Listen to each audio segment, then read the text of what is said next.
નમસ્તે બાળમિત્રો. એપિસોડ 1માં આપણે ઉલટાવી શકાય તેવા, ઉલટાવી ન શકાય તેવા ફેરફારો વિશેની સમજ મેળવી તથા પાઠ્યપુસ્તકના પાના નંબર 48 પર આપેલ કોષ્ટકમાંના કેટલાક ફેરફારો જોયા અને તે વિશે સમજ મેળવી. ચાલો હવે બાકીના ફેરફારો વિશે સમજ મેળવીએ. તમારા પાઠ્યપુસ્તકમાં પાના નંબર 48 પર આવું એક કોષ્ટક આપેલું છે. સૌપ્રથમ જોઈએ ભીના કપડામાંથી સુકાયેલા કપડાં. કપડાં ધોવા માટે આપણે તેને પાણીમાં ભીંજવીએ છીએ અને સાબુ અથવા ડિટર્જન્ટની મદદથી તેને ધોઈએ છીએ. ધોયા બાદ તેને દોરી પર ટીંગાળી દઈએ છીએ, જ્યાં તે સૂર્યપ્રકાશ અને હવાની મદદથી સુકાઈ જાય છે. આ એક ફેરફાર છે. શું આ ફેરફારને આપણે ઉલટાવી શકીએ? શું સુકાયેલા કપડામાંથી ભીના કપડાં પાછા મળી શકે? ચોક્કસથી મળી શકે. તમે સુકાયેલા કપડાને ફરીથી પાણીથી ભીંજવી દો તો તમને ભીના કપડાં મળી જશે. માટે આ ફેરફાર ઉલટાવી શકાય તેવો ફેરફાર છે. તમારે કોષ્ટકમાં તેની સામે હા નોંધ કરવાની છે. ત્યારબાદનો એક બીજો ફેરફાર છે ઊનના દોરામાંથી સ્વેટર. બાળમિત્રો, આપણે શિયાળામાં ઠંડીથી બચવા માટે સ્વેટર પહેરીએ છીએ. આ સ્વેટર ઊનના દોરાઓને એકબીજા સાથે ગૂંથીને તૈયાર કરવામાં આવે છે. શું આપણે આ ફેરફારને ઉલટાવી શકીએ? ઊનના દોરામાંથી સ્વેટર બને છે તે એક ફેરફાર છે. શું સ્વેટરમાંથી ફરી પાછા ઊનના દોરા પ્રાપ્ત કરી શકાય? ચોક્કસથી કરી શકાય. આ એક મહેનત માંગી લે તેવું કાર્ય છે, પરંતુ આ ફેરફારને ઉલટાવી શકાય છે. માટે તમારે તેની સામે કોષ્ટકમાં હા નોંધ કરવાની છે. ત્યારબાદ એક ફેરફાર છે સીધી દોરીમાંથી ગૂંચવાયેલી દોરી. બાળમિત્રો, આપણે 14 જાન્યુઆરીએ ઉત્તરાયણ ઉજવીએ છીએ. ધાબા પર તમે પણ આવી જ ફિરકી લઈને પતંગ ચડાવવા જતા હશો. તમને ખબર હશે કે પતંગ ચડાવતી વખતે ચિત્રમાં જોઈ શકાય છે તે મુજબ દોરીમાં ગૂંચ પડી જાય છે. શું આ ગૂંચને ઉકેલીને ફરી પાછી સીધી દોરી મેળવી શકાય? શું આ ફેરફારને ઉલટાવી શકાય? ચોક્કસથી ઉલટાવી શકાય. આપણે પણ ગૂંચવાયેલી દોરીને ઉકેલીને તેમાંથી સીધી દોરી મેળવી લેતા હોઈએ છીએ. માટે તમારે કોષ્ટકમાં આ ફેરફારની સામે હા નોંધ કરવાની છે. ત્યારબાદ એક ફેરફાર છે દૂધમાંથી પનીર. બાળમિત્રો, શું તમને ખબર છે પનીર કેવી રીતે બને છે? ચિત્રમાં તમે સ્પષ્ટ રીતે જોઈ શકો છો કે પનીર દૂધમાંથી બને છે. પણ આ કેવી રીતે બનતું હશે તે જોવા માટે આપણે એક વિડીયો ક્લિપ નિહાળીએ. જુઓ, અહીં એક બેન દૂધ ગરમ કરી રહ્યા છે.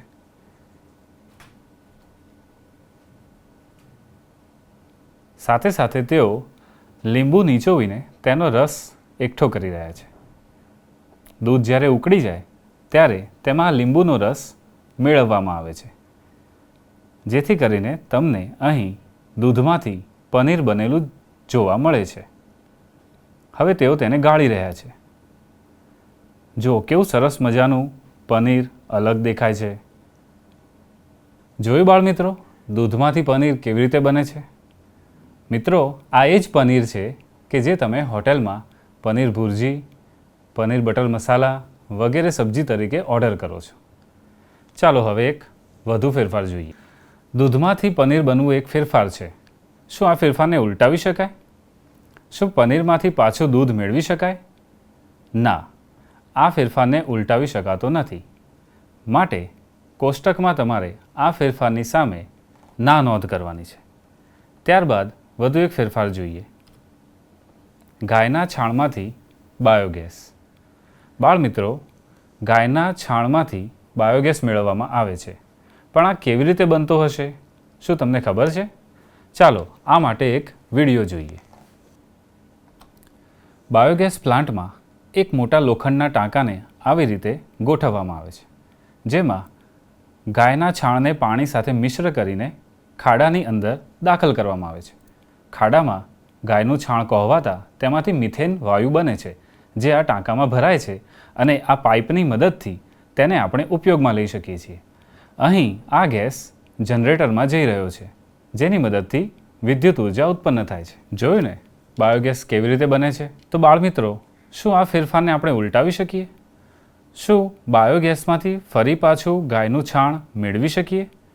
ના, આ ફેરફારને આપણે ઉલટાવી શકતા નથી. માટે કોષ્ટકમાં તમારે આ ફેરફારની સામે ના નોંધ કરવાની રહેશે. ત્યારબાદ એક બીજો ફેરફાર છે ખેંચાયેલા રબર બેન્ડમાંથી સામાન્ય કદનું રબર બેન્ડ. બાળમિત્રો, ચિત્રમાં દર્શાવ્યા મુજબ રબર બેન્ડને ખેંચીને તેને છોડી દેવામાં આવે તો રબર બેન્ડ પોતાની મૂળ સ્થિતિમાં આવી જાય છે. શું આપણે આ ફેરફારને ઉલટાવી શકીએ? ચોક્કસથી ઉલટાવી શકીએ. તમે પણ આ પ્રમાણે કર્યું હશે. માટે આ ફેરફાર ઉલટાવી શકાય તેવો છે. કોષ્ટકમાં આ ફેરફારની સામે તમારે હા નોંધ કરવાની રહેશે. અન્ય એક ફેરફાર છે થીજેલા આઈસ્ક્રીમમાંથી પીગળેલો આઈસ્ક્રીમ. બાળમિત્રો, તમે આઈસ્ક્રીમ ચોક્કસથી ખાધો હશે.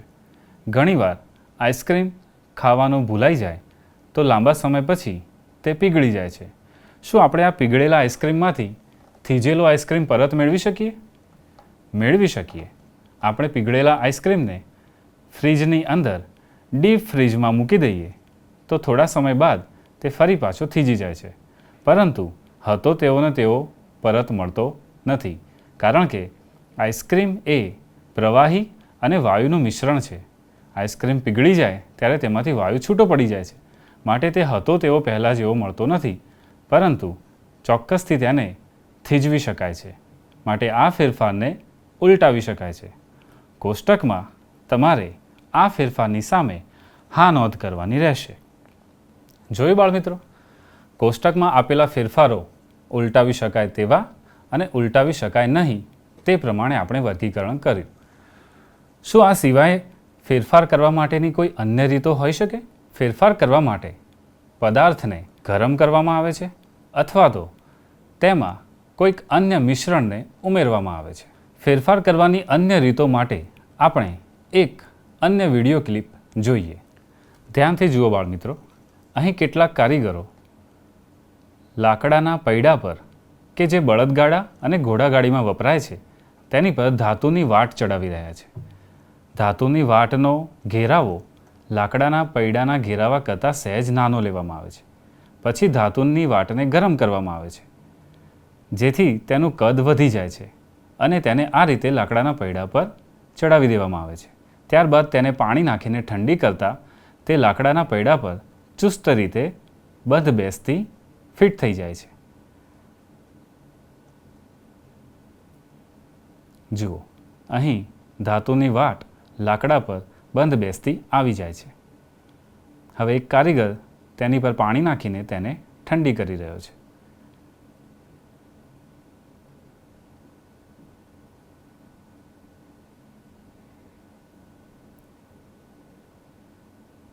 જુઓ, અહીં તમે જોઈ શકો છો કે ધાતુની વાટ લાકડાના પૈડાના ઘેરાવા પર બંધ બેસતી આવી ગઈ છે.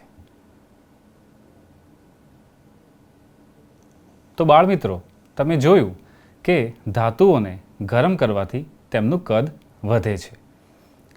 આ જ ફેરફારનો ઉપયોગ કરીને ખેડૂતો જે ઓજારો ઉપયોગમાં લે છે, જેમ કે કોદાળી, પાવડો, ત્રિકમ વગેરેના હાથા લાકડાના હોય છે અને તેમનું ઓજાર ધાતુનું બનેલું હોય છે.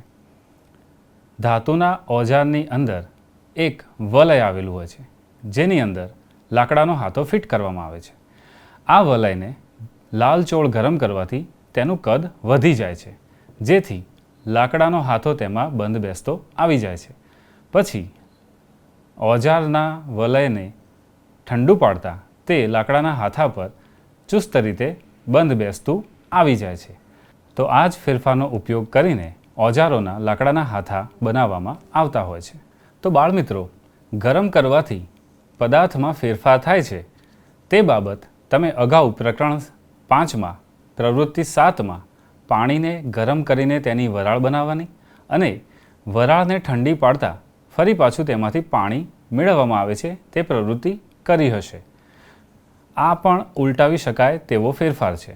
તો આમ ગરમ કરવાથી પદાર્થમાં ફેરફાર થાય છે તે માટે એક અન્ય પ્રવૃત્તિ આપણે વિડીયો દ્વારા નિહાળીએ. જુઓ, અહીં એક બાળક એક નાનકડી મીણબત્તી લે છે જેને તે માપપટ્ટીની મદદથી માપે છે. અહીં 5 સેન્ટીમીટર માપ તમે જોઈ શકો છો.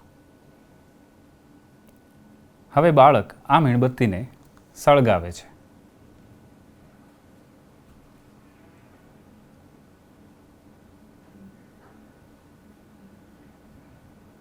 પીગળેલા મીણની મદદથી તે મીણબત્તીને ઊભી રાખે છે.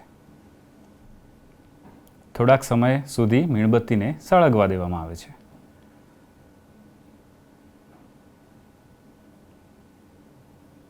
તમારે પણ બાળકની જેમ અવલોકન કરવાનું છે અને આ પ્રવૃત્તિ ઘરે કરવાની છે. હવે બાળક આ મીણબત્તીને બુઝાવી દે છે અને તેને ફરીથી માપપટ્ટીની મદદથી માપે છે તો તે 3 સેન્ટીમીટર જેટલી થાય છે. તો બાળમિત્રો, તમે જોયું ને, મીણબત્તીને થોડીક વાર સળગવા દેવામાં આવે છે ત્યારે તેની લંબાઈમાં ઘટાડો થાય છે. આવું શા માટે થયું હશે? મીણબત્તીનો કેટલોક ભાગ ઈંધણ તરીકે વપરાઈ જાય છે અને કેટલોક ભાગ વાયુ સ્વરૂપે ફેરવાઈ જાય છે. જ્યારે ગરમ થયેલું કેટલુંક મીણ મીણબત્તીના નીચેના ભાગે જમા થાય છે. શું થીજેલા મીણમાંથી પીગળેલું મીણ અને પીગળેલા મીણમાંથી ફરી પાછું થીજેલું મીણ મેળવી શકાય છે?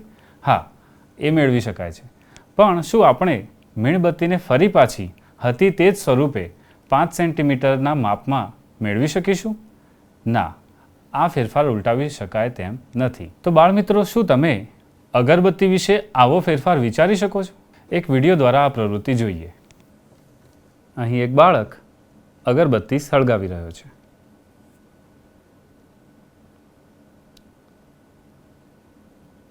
અગરબત્તી સળગવી એ એક પ્રકારનો ફેરફાર છે. શું અગરબત્તી સળગાવવાનો આ ફેરફાર ઉલટાવી શકાય છે? તમે ધ્યાનથી જોયું હોય તો અગરબત્તી સળગે છે ત્યારે તેના પદાર્થમાંથી કેટલોક પદાર્થ વાયુ સ્વરૂપે ફેરવાય છે જે ઓરડામાં સુવાસ ફેલાવે છે અને કેટલોક પદાર્થ રાખ સ્વરૂપે જોવા મળે છે. તો આમ આ ફેરફારને ઉલટાવી શકાય કે ન ઉલટાવી શકાય એ તમારે વિચારવાનું છે. તો બાળમિત્રો, આમ ગરમ કરવાથી પદાર્થમાં ફેરફાર થાય છે તેવી એક પ્રવૃત્તિ પ્રકરણ 5માં તમે કરી હતી, જેમાં તમે મીઠાના દ્રાવણને ગરમ કરીને તેમાંથી મીઠું મેળવ્યું હતું. તો બાળમિત્રો, આજે આપણે ગરમ કરવાથી અથવા પદાર્થમાં કોઈ મિશ્રણ મેળવવાથી ફેરફાર કરી શકાય છે તેવા ફેરફારો જોયા. જેમ કે દૂધમાંથી દહીં બને છે.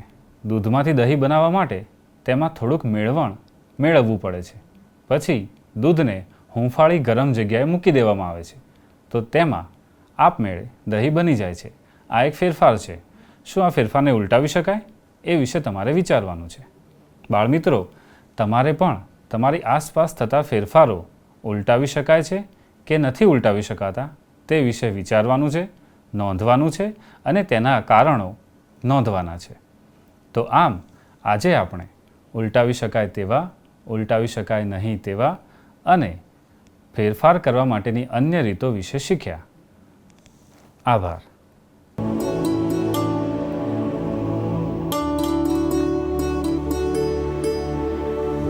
नमस्कार विद्यार्थी मित्रों, हमने कक्षा 6 की इकाई 6 सुबह यहाँ पर पढ़ी थी.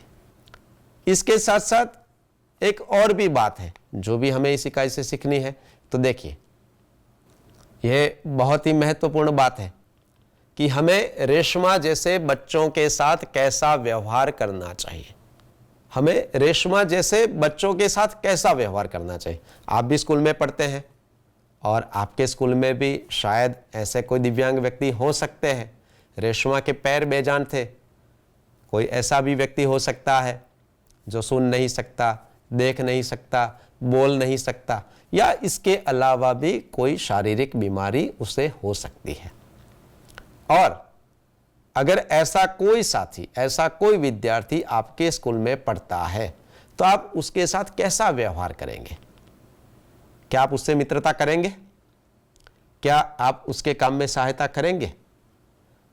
यह हमें सोचना है और समझना है कि हमें उसकी मदद क्यों करनी चाहिए। तो यह आपको तय करना है और आपको ये समझना और सीखना है कि अगर आपके स्कूल में ऐसा कोई भी बच्चा है, वह छात्र है या छात्रा, लड़का है या लड़की है, तो हमें ज़रूर उसकी मदद करनी चाहिए और उसके साथ हमें जुड़ना चाहिए, है ना। तो ये बात हम यहाँ पर रेशमा से भी सीखते हैं और ये निर्णय आप आज ही करें कि हम ऐसे बच्चों की हमेशा मदद या सहायता करेंगे। तो अगर आपके स्कूल में ऐसा कोई बच्चा है तो अब जरूर आप उसे सहायभूत होंगे। अगला जो प्रश्न है या विधान है, यह भी हमारे लिए महत्वपूर्ण है। दीपावली पर कौन सी तैयारियां करते हैं? देखिए, इस इकाई में त्योहार की बात हुई थी और आपने जब इकाई पढ़ी और मैंने आपको यह भी कहा था कि दीपावली के बारे में आपको एक स्वतंत्र लेखन भी करना है, यानी कि निबंध भी लिखना है। और दीपावली आती है तब हम किस प्रकार की तैयारियां करते हैं। तो आप भी दीपावली मनाते होंगे। दीपावली तो हमारा बहुत बड़ा त्यौहार है और इस त्यौहार के लिए आप कौन कौन सी तैयारियां करते हैं? जैसे कि इस इकाई में हमने देखा कि रेशमा की माँ पूरा घर साफ कर रही थी, यानी कि साफ सफाई कर रही थी। घर के अंदर पूरा जो भी घर है बर्तनों के साथ साफ किया जाता है। और उसके अलावा आपने देखा कि दादी माँ रेशमा को और गोलू को यह बता रही है कि भाई दीपावली का त्यौहार क्यों मनाते हैं। ये भी हमें जानकारी होनी चाहिए क्योंकि ये भी एक धार्मिक कथा इसके साथ जुड़ी हुई है कि राम जब लंका से वापस अपने घर आते हैं तब उनके आने की खुशी में अयोध्यावासी दीप जलाते हैं और तब से ये दीपावली का त्यौहार मनाया जाता है। और दादी माँ ने तो दो बातें यहाँ महत्वपूर्ण कही कि अंधकार पर प्रकाश का विजय यानी कि दीपावली और असत्य पर सत्य की विजय यानी कि दीपावली। तो आप कौन कौन सी तैयारियां करते हैं? आप क्या पटाखे जलाते हैं? और अगर आप पटाखे जलाते हैं तो यहाँ बोलू किस प्रकार से अनजान रूप से जलते हुए पटाखे को छोड़ देता है। क्या आपके साथ ऐसा हुआ है? तो हमें पटाखे जलाते वक्त हमें कौन कौन सी सावधानियां बरतनी चाहिए, यह भी हमें यहाँ समझना भी है, सीखना भी है और ध्यान में रखना भी है। क्योंकि जब दीपावली आएगी तो आप भी पटाखे तो जलाएंगे ही, लेकिन सावधानी के साथ हमें पटाखे जलाने चाहिए। पटाखे जलाने से वातावरण प्रदूषित भी होता है, यह भी हमें पता होना चाहिए। तो ये बात भी हमें यहाँ पर सीखनी है और साथ ही साथ दीपावली के बारे में आपको 10 वाक्यों में स्वतंत्र लेखन भी करना है और अपने माता पिता को दिखाना भी है। विद्यार्थी मित्रों, इसके साथ साथ इस इकाई से जुड़ी हुई एक महत्वपूर्ण बात है पोलियो वाली। हमने यहां पर पढ़ा और समझा कि रेशमा 5 साल की थी तभी बुखार आया और उसके बाद उसे पोलियो लग गया। और आज तो पोलियो के बारे में जागृति फैली हुई है और सरकार भी इस दिशा में प्रयत्न कर रही है। और आपको भी पता होगा कि हम पोलियो रविवार मनाते हैं और उसका टीकाकरण हर एक बच्चे के लिए किया जाता है। तो ये जागृति, ये समझ भी हमें होनी चाहिए कि भाई क्यों हम पोलियो का टीका लगवाते हैं। तो बात भी हमें इस इकाई से समझनी है, जाननी है। आइए, इसके साथ साथ इस इकाई में भाषा के तहत कई सारी बातें हमें समझनी है कि हम जब भाषा में कई सारे शब्दों का प्रयोग करते हैं तो उसका सही प्रयोग किस प्रकार से होता है और कब उसका प्रयोग हमें करना चाहिए। उसके कुछ उदाहरण यहां पर हम देखते हैं। तो देखिए, यहां पर एक वाक्य है, उसने कहा कि वह निर्दोष है। यहां पर लाल रंग में आपको एक शब्द दिखाई दे रहा है, वह है कि। और अब दूसरा वाक्य पढ़िए, मैंने नवीन की सहायता की। देखिए यहां पर पढ़ने में तो दोनों की है। उसने कहा कि वह निर्दोष है और मैंने नवीन की सहायता की, लेकिन दोनों जगह पर की का अर्थ बदल जाता है। यानी कि कब हमें किस प्रकार का की लिखना है यह हमें पता होना चाहिए।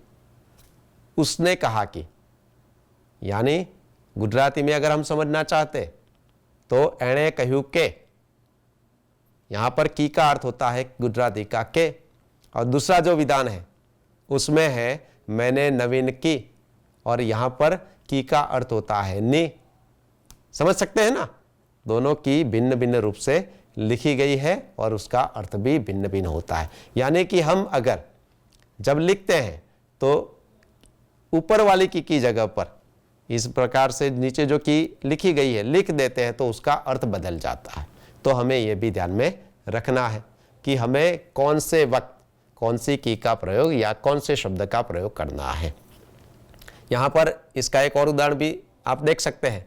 दादी ने बताया कि दीपावली अंधेरे पर उजाले की जीत का त्योहार है। देख सकते हैं आप, समझ सकते हैं।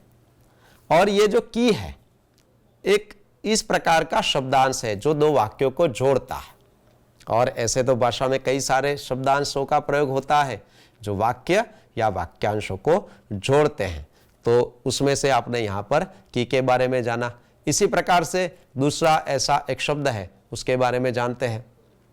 मेरा स्वभाव बचाने का है, इसलिए मैंने बिच्छू को बचाया। आपने एक है और आपको पता है कि ये वाक्य कौन बोलता है? हाँ, नन्ही बतख ये वाक्य बोलती है, ये बात कहती है। और दूसरा जो शब्द है ताकि, और रेशमा ने जल्दी से दूध पी लिया ताकि वह मां की मदद कर सके। यहां पर शब्द का अर्थ एक समान ही लगता है, लेकिन वहां पर इसलिए की जगह पर ताकि का प्रयोग करते हैं तो वह सही रूप से वाक्य प्रयोग नहीं होता है। इसलिए हमें ध्यान रखना है कि कब हमें इसलिए का प्रयोग करना है, कब हमें ताकि का प्रयोग करना है और वाक्य लिखने हैं। वैसे तो ये दो ऐसे शब्दांश हैं जो दो वाक्यों को जोड़ते हैं, लेकिन हमें यहां पर यह बात ध्यान में रखनी है। तीसरा वाक्य देखते हैं। परेश और महेश 8वीं कक्षा में पढ़ते हैं। देखिए यहां दो लड़कों की बात है, दो मित्रों की बात है जो 8वीं में पढ़ते हैं, और शब्द का यहां पर प्रयोग हुआ है। उसी प्रकार से परेश महेश के घर की ओर जा रहा है। देखिए यहां पर और एक और है, दूसरा और है, और दोनों के अर्थ भिन्न भिन्न है। वहां पर पहले विधान में परेश और महेश 8वीं में पढ़ते हैं ऐसी बात है, और दूसरे विधान में परेश महेश के घर की ओर जा रहा है। देखिए यहां पर दोनों का अर्थ भेद है, तो हमें यह भी यहां पर देखना भी है, समझना भी है कि कब और कब और का हमें प्रयोग करना चाहिए। आइए अगला उदाहरण देखते हैं। मां रेशमा को कोई भी काम नहीं बताती थी क्योंकि वह दिव्यांग है, जबकि रेशमा कोई भी काम करने के लिए तैयार थी। यहां ऐसे दो शब्दांश है जो तीन वाक्यों को जोड़ते हैं। एक है क्योंकि, एक है जबकि। लेकिन कब क्योंकि लगता है और कब जबकि का प्रयोग होता है यह भी हमें समझना भी है, और सही रूप से ऐसे शब्दांशों का प्रयोग करके वाक्यों को जोड़ना भी है। तो ऐसा वाक्य आप बनाएंगे और अपनी कॉपी में जरूर लिखेंगे। यहां पर आप देख सकते हैं, पढ़िए, यह आपको लागू होने वाला विधान है। मैं विद्यार्थी हूं, है ना, आप विद्यार्थी हैं। अब जरा, रेशमा रसोई घर में गई। यहां पर एक है मैं और एक है मैं। यहां पर मैं का मतलब होता है मैं, यानी खुद की बात यहां पर कर रहा हूं मैं, आप खुद की बात कर रहे हैं। और दूसरे विधान में जो मैं है उसका मतलब होता है अंदर। रेशमा कहां गई? रसोई घर के अंदर गई, यानी कि मैं और मैं, उसका भी हमें सही प्रयोग करना सीखना है, समझना है। अब हम भाषा की कुछ विशेष बातें जो आगे भी हम सीख चुके हैं, वचन परिवर्तन, लेकिन किस प्रकार से एक शब्द का वचन परिवर्तन करने से पूरे वाक्य में बदलाव आता है, यह भी यहां पर हम जानेंगे। तो आइए उसके भी कुछ उदाहरण यहां देखते हैं। देखिए पहला विधान, माँ को मिलते ही मेरी खुशी का ठिकाना ना रहा। यहाँ पर वचन परिवर्तन करके आपको वाक्य लिखना है, बदलना है। और इसके लिए कौन से शब्द का वचन परिवर्तन करना है, तो यहाँ पर एक शब्द है दिया गया है खुशी, जो अलग रंग से आप देख रहे हैं। अब उसका एक वचन है तो बहुवचन उसका क्या होगा? हाँ, खुशियां। लेकिन क्या वाक्य प्रयोग में कुछ बदलाव आएगा? तो देखिए जरा, माँ को मिलते ही हमारी खुशियों का ठिकाना न रहा। देखिए मेरी की जगह पर क्या हो गया यहाँ पर? हमारी। तो हमें यह भी ध्यान में रखना है कि कब किस प्रकार से वचन परिवर्तन जब करते हैं तो वाक्य में किस प्रकार के बदलाव आते हैं। देखिए दूसरा उदाहरण, ऐसी कई घटनाएं मेरे साथ घटी हैं। यहां पर आप देखिए कि दो बातें ध्यान में रखनी है।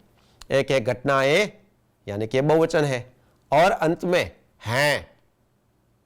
तो यह भी बहुवचन में जब हम बात करते हैं तो हैं बोला जाता है। यहां पर है नहीं, क्या है? हैं। ऐसी कई घटनाएं मेरे साथ घटी हैं। अब इसका हमें एक वचन में प्रयोग करना है तो वाक्य किस प्रकार से होगा? इस प्रकार से, ऐसी घटना मेरे साथ घटी है। आप यहां बिल्कुल ये भेद स्पष्ट रूप से सुन सकते हैं, समझ सकते हैं। तो हमें यह ध्यान रखना है, घटना, घटनाएं, लेकिन जब वाक्य प्रयोग करते हैं तो है और हैं में किस प्रकार से बदलाव आता है। एक और उदाहरण देखते हैं, परिचारिका ने मरीज की अच्छी तरह से देखभाल की। अब मरीज की जगह पर हमें उसका वचन परिवर्तन करना है। एक वचन है मरीज यानी कि दर्दी, अब उसका वचन परिवर्तन बहुवचन में प्रयोग करना है वाक्य में।